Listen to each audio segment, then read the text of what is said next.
ازدواجی زندگی کی خوشی کا راز باہم ایک دوسرے پر اعتماد ہے. اگر کوئی بھی ایسا کام عورت کرتی ہے جس سے شوہر کے دل میں شک ہو جاتا ہے، اعتماد ختم ہو جاتا ہے، تو اس سے ازدواجی زندگی کی خوشیاں ختم ہو جاتی ہیں. یہ اعتماد بے حد ضروری ہے، اور اس کے لیے اپنی عزت عصمت کی خصوصی حفاظت.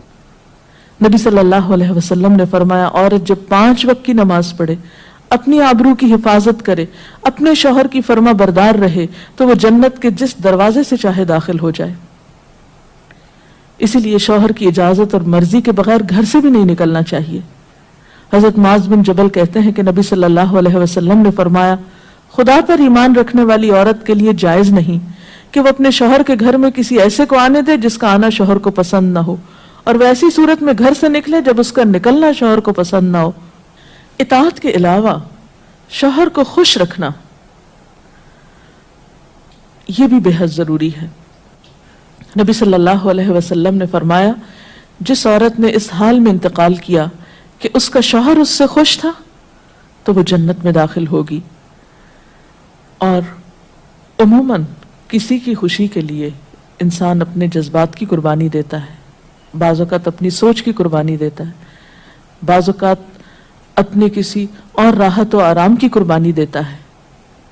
تو ایک عورت جب اپنے شوہر کو خوش کرتی ہے تو جواباً اس کے لیے خوشی پلٹتی ہے.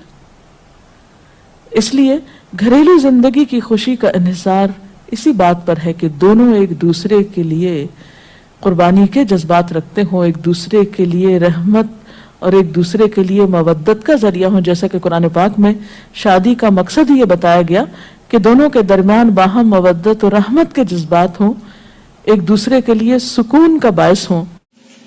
پھر اسی طرح یہ ہے کہ بد دعائیں نہیں دینی چاہیے، نہ اپنے آپ کو، نہ بچوں کو، نہ شوہر کو، اور نہ کسی اور کو، کیونکہ اگر کوئی دوسرا بد دعا کا مستحق نہ ہوا تو وہ بد دعا واپس پلٹے گی، جس نے دی ہے اسی کو آ کے لگے گی.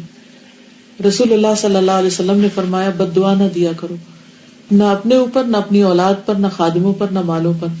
کہیں ایسا نہ ہو کہ وہ قبولیت کی گھڑی ہو کہ جس میں اللہ تعالیٰ سے مانگا جائے تو وہ دعا قبول ہو جائے اور پھر انسان خود ہی پچھتائے.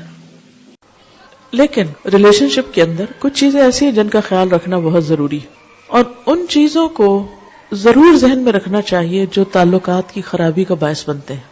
ٹھیک ہے، کچھ چیزیں تو وقتی طور پہ انسان کی طبیعت مزاج کا حصہ ہوتی ہیں، کچھ بچپن کی 2 مختلف گھرانوں سے اٹھان ہوتی ہے، اور پھر مرد اور عورت کا جو بایولوجیکل ڈفرنس ہے وہ بھی بیچ میں بہت اہم رول ادا کرتا ہے. لیکن ان سب چیزوں کے ساتھ ساتھ کچھ فیکٹرز کو سامنے رکھنا چاہیے.